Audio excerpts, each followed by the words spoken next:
Ever glance at a fire alarm panel and wonder how it actually works? Yeah, most people do, honestly. It's not exactly something they teach you in school. Right. But it's so important. Today, we're diving deep into how those systems talk to us, keeping us safe. It's fascinating stuff. It's like a hidden network. Signals and relays, almost a language. A language of safety.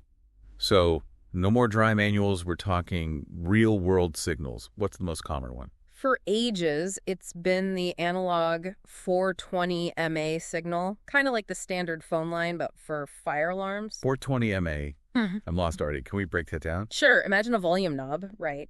But instead of sound, it's electrical current. 4MA is silent, baseline. Okay, so the higher the current. The more urgent the message. Full 20MA, that's the alarm blaring, no mistaking it. A sliding scale of uh-oh to get out now. But why not a simple on-off?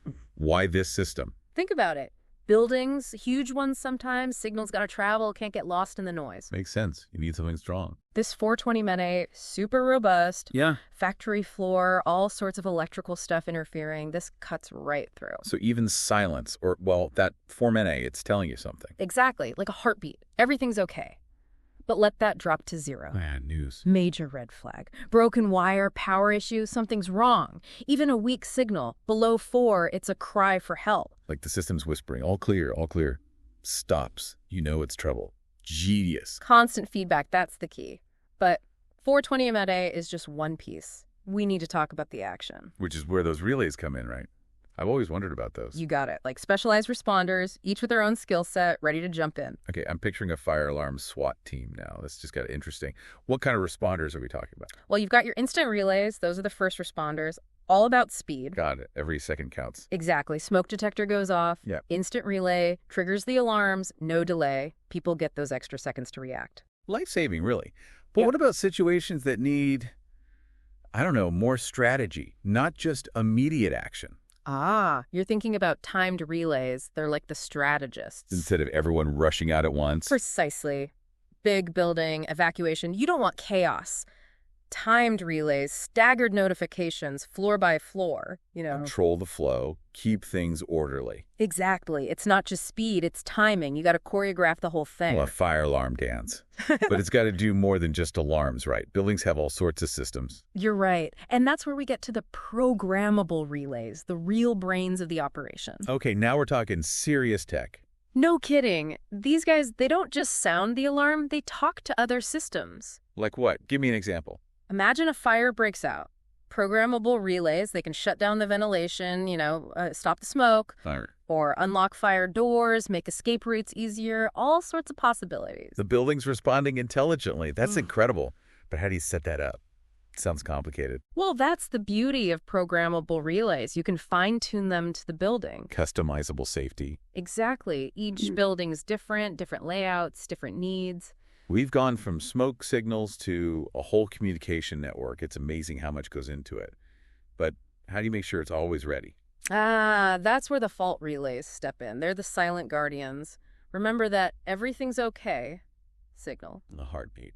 They're listening for any changes, constantly monitoring. So they're checking for problems. All the time. Breaks in the lines, devices offline, power issues. Think of them like the system's health inspectors. They catch a problem before it becomes a real problem. You got it. Prevention is key. So no more burnt popcorn setting off the alarm. Hopefully not. They can tell the difference between a real threat and a false alarm. That's a relief.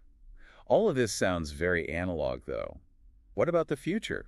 Does digital tech play a role? Great question. And that leads us to a really cool development, the HART protocol. HART protocol. Okay, now we're talking high tech. What's that all about? It's like taking our trusty old 420 MA system and giving it a digital upgrade.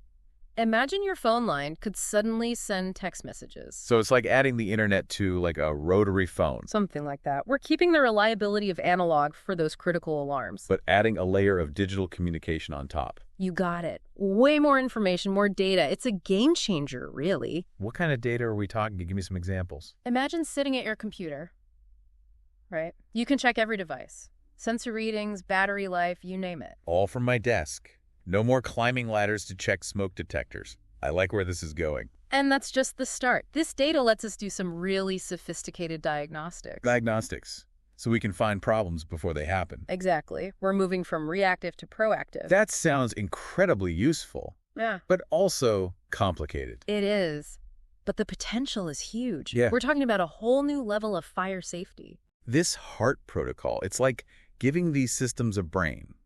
We'll have to dig into that more, but for now, let's take a quick break. We'll be right back. This HART protocol, it's wild, giving fire alarm systems a brain, like you were saying. Right. And not just any brain. We're turning a serious upgrade in how we think about safety. Like not just reacting, but actually getting ahead of things. Okay, yeah, proactive, we were saying that before. But how does that actually work in the real world? So imagine you're managing a building, right?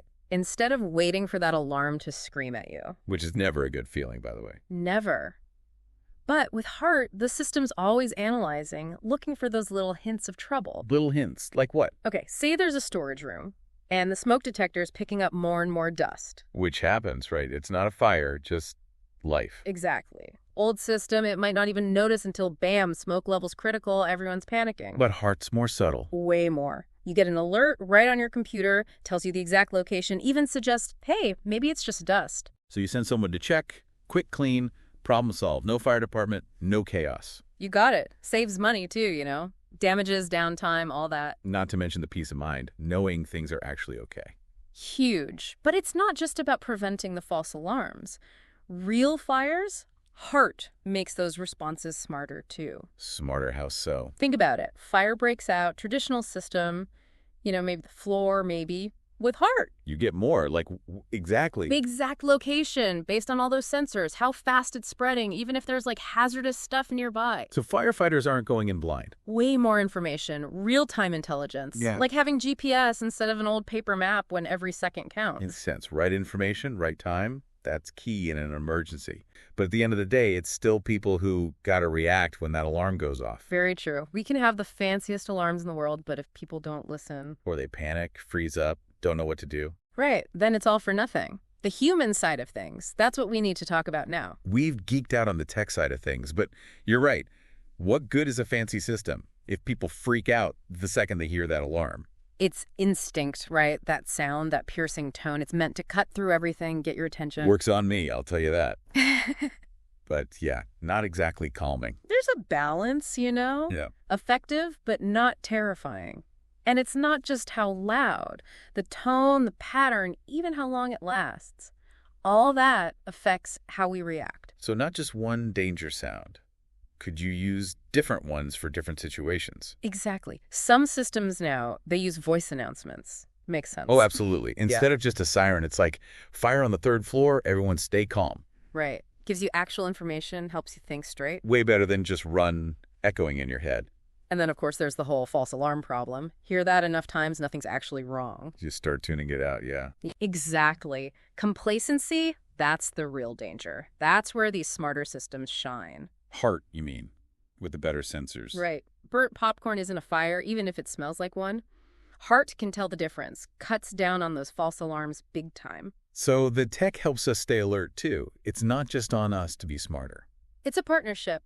But even with the best tech, there's stuff we can do, to be prepared. Like what? Give us the tips. Know your building. Evacuation plan, where the exits are, even alternate routes. Visualize it. So you're not figuring it out when the alarm's blaring. Exactly. Panic sets in. You've already walked through it in your head. You're good to go. Love it. Practice makes perfect, even for fire drills. It's not just for school kids, that's for sure. A little prep goes a long way. Well, this whole deep dive has been amazing. Makes you think about fire alarms totally differently. Right. It's not just a box on the wall. It's this whole system, all this tech and design, just to keep us safe. It's pretty incredible when you think about it. So next time our listeners hear that alarm, maybe don't groan. Yeah. Think about what's going on behind the scenes, all those signals and sensors working together.